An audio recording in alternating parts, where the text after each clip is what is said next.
So mga kaayos, I am now preparing for my AOS mismo performance. Kasi syempre pinagandaan ko po kasi ina-ask talaga nila kung anong gusto mong i-perform. So ayoko namang ma-disappoint yung AOS family kung ako yung nag-request tapos ni?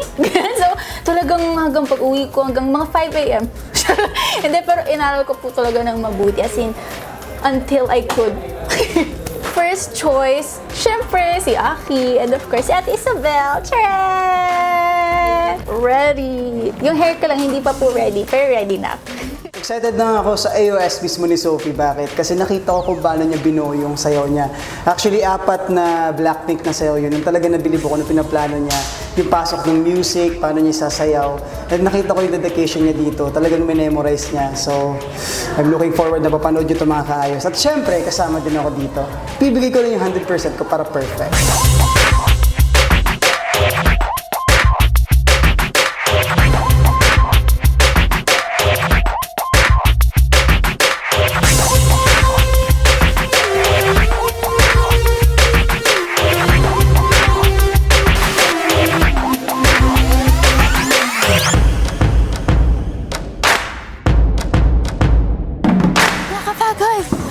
Sobrang nakakapagod.